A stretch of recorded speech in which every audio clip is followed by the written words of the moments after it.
Dry cleaning isn't dry. You thought it was, didn't you?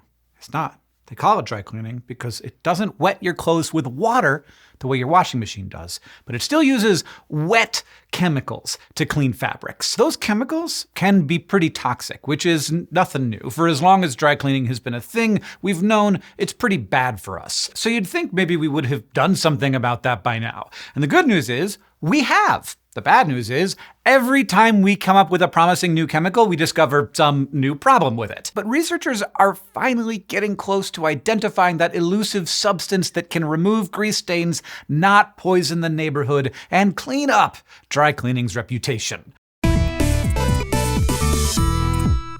Most of your clothes can be washed in a regular washing machine with good old soap and water, but if you have anything made of wool, silk, or suede, check the tag first. It might be dry clean only. And if you've ever rolled the dice and thrown your dry clean only clothes into the washing machine, you know how shrunken, discolored, and shapeless they can turn out. Dry cleaning takes it a little easier on those special materials that can't handle the washing machine. The spin cycle doesn't whip your clothes around quite as hard. Aside from being gentler, one of the big differences between dry cleaning and your laundromat is the cleaning solution. The liquid the dry cleaners use has changed a lot over the last couple of centuries. Back in the 1800s, before washing machines were invented, the first American dry cleaners would hand wash garments in tubs of gasoline or kerosene. Believe it or not, that got the stains out, and their wool clothes didn't shrink. It worked through the power of polarity, or lack of polarity. The water we use for regular washing is polar. The two hydrogen atoms have slight positive charges, and the oxygen atom carries a slight negative charge. This makes opposite charges on opposite sides of the whole water molecule. And water isn't the only polar molecule out there. The salt in your sweat is also polar, which we can use to our advantage because polar molecules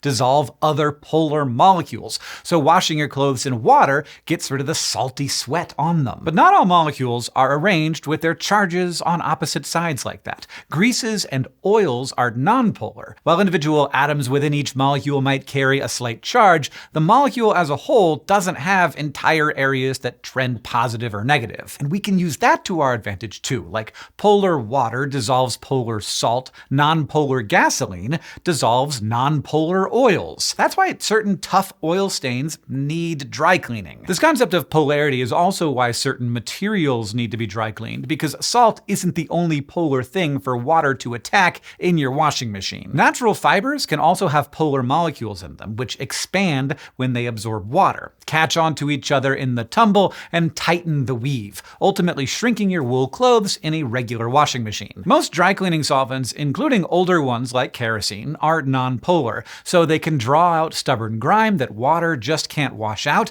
and they don't affect natural fibers in the same way. But cleaning clothes in gasoline also meant that clothes came out smelling like gasoline. And there were also open tubs of gasoline, just sitting around in these places. So it probably won't surprise you that these dry cleaning operations had a tendency to sometimes explode. To deal with some of the flammability issues, many dry cleaners switched to Stoddard solvent in the early 20th century. Stoddard solvent is a mixture of carbon-based liquids that formed when refining crude oil. Today, you might know this as paint thinner. It's also nonpolar and works in a similar way to gasoline to cut through oil stains in your clothes. And yeah, Stoddard solvent is less flammable than gasoline. It still burns pretty easily though, and breathing its vapors can irritate your eyes and skin and make you dizzy and give you headaches. So dry cleaning started out with kerosene and paint thinner, which sound like stuff you'd want to wash out of your clothes instead of washing your clothes with, but it turns out they worked pretty well for dissolving grease and grime that water just can't tackle. And luckily, there were ways to get that same cleaning power without risking a fire. In the first half of the 20th century, dry cleaners started introducing non-flammable chlorinated solvents.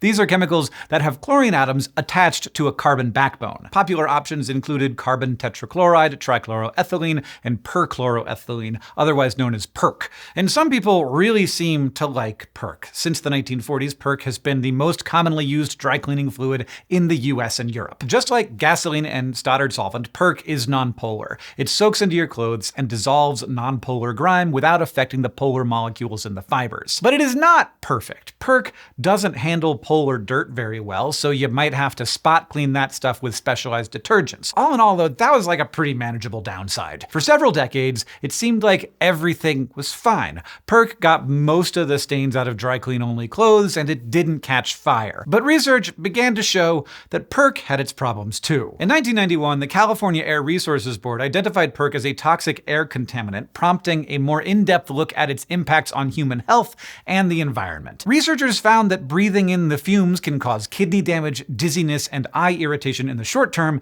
and long-term exposure can damage your liver and probably cause cancer. So modern dry cleaning machines are designed to minimize the amount of Perk that employees come in contact with. But even little things like a tiny leak in the system or taking clean clothes out of the machine can compound their exposure. See, one of the things that makes Perk a good solvent for dry cleaning is that it evaporates really easily. That makes it easier to dry your clothes and get them back to you on time. But it also means that people who live or work around dry cleaning facilities end up breathing in a lot of Perk. Individual dry cleaning operations don't usually release a lot of Perk at once, but the continuous exposure from cleaning the machines and moving clothes around means that even people near dry cleaning facilities can end up breathing in a lot of Perk over time. Based on this research, the U.S. Environmental Protection Agency banned the use of Perk in any dry cleaning business located inside a residential building. And some states are phasing out Perk entirely. California banned Perk in all dry cleaning operations in 2023, and Minnesota's ban will take effect in 2026. But we are still making fancy suits and wool socks, which means the need for dry cleaning isn't going to go away anytime soon. Ideally, we would replace Perk with something less hazardous,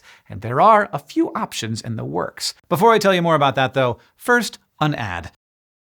Thanks to Brilliant for supporting this SciShow video. Brilliant is an online learning platform that helps you build knowledge through quick lessons. Now, learning new stuff does not always come naturally to most of us who default to scrolling in our free time. So to make it a part of your life, sometimes you need to implement intentional habits around learning. You can decide to watch one SciShow video every day as a warm-up, and then get your daily interactive learning in with Brilliant. By developing that learning habit, it becomes easier. And you can start the first 30 days for free at brilliant.org/SciShow, the QR code, or the link in the description. That link gives you 20% off an annual premium Brilliant subscription.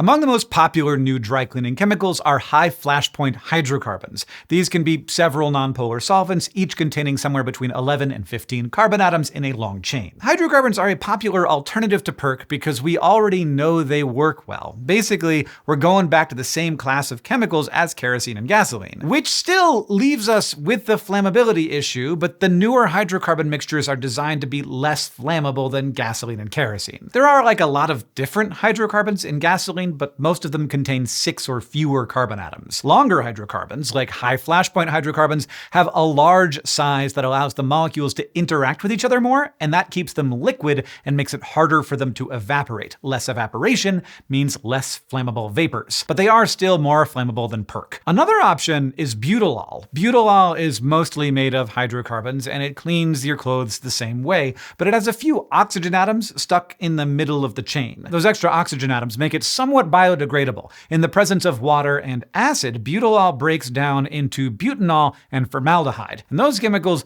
don't stick around as long as Perk. Butylol also doesn't evaporate easily. Dry cleaners can still dry it out of your clothes, but it poses less of an inhalation risk to people nearby. A 13-week study showed that rats who breathed in butylol didn't have any long-term negative effects. We're still waiting on the human version of that study, though. Until then, for those concerned about flammability, there is liquid carbon dioxide. Carbon dioxide is nonpolar, and it dissolves nonpolar contaminants the same way as Perk and hydrocarbons. Some studies have shown that liquid CO2 works about as well as Perk at removing nonpolar grime. But as you might expect, liquid CO2 doesn't dissolve polar compounds very well. Carbon dioxide still has a lot going for it, though. It's non-flammable and non-toxic, but the process of washing your clothes with a liquefied gas is a bit more complicated than a regular rinse. First, the washing machine machine pulls all of the air out of the drum, and then it adds in both liquid and gaseous carbon dioxide. To keep most of the CO2 in a liquid state and avoid making a giant bomb, your clothes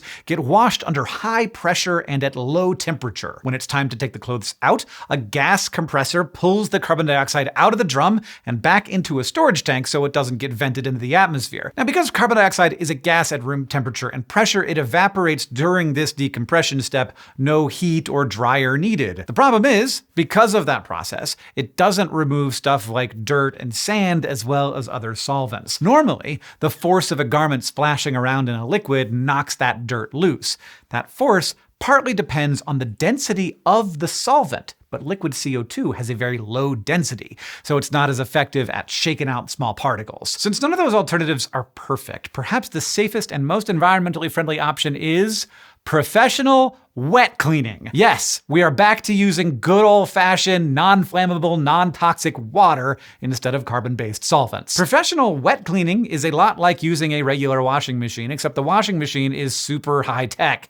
It's gentle on clothes and designed to mimic the mechanical actions of hand washing. Professional wet cleaners use a computer to control the drum's rotation, so the process is safe for those delicate clothes that just can't tolerate being beaten up in the regular wash. The computer also lets you dictate exactly how much and what type of detergents to use. Some manufacturers have developed special detergents specifically for professional wet cleaning. Often, these include compounds called ethoxylated alcohols. In those compounds, one end of the chemical mixes well with oils and the other end mixes well with water. This helps the detergent pull greasy stains out of your clothes and into the water that gets washed away at the end of the cycle. With futuristic machines and carefully curated detergents, most garments that would normally be dry cleaned in Perk can be professionally wet cleaned. But wet cleaning still isn't the perfect solution. Because water is polar, it doesn't handle some oil-based stains well. Some dry cleaners who made the switch to wet cleaning reported trouble getting those greasy stains out. As the dry cleaning industry moves to adopt safer solvents, scientists and public health officials are keeping an eye on how those solvents affect you. Just like in the past, it's always possible that somewhere down the line, one or more of these new options will pose a hazard we don't know about yet. But we have come a long way from scrubbing our shirts in gasoline. And just like we have for the last 200 years, we're going to keep coming up with something better. Who knows? Maybe the downsides of future dry cleaning advances will be small enough that they'll come out in the wash.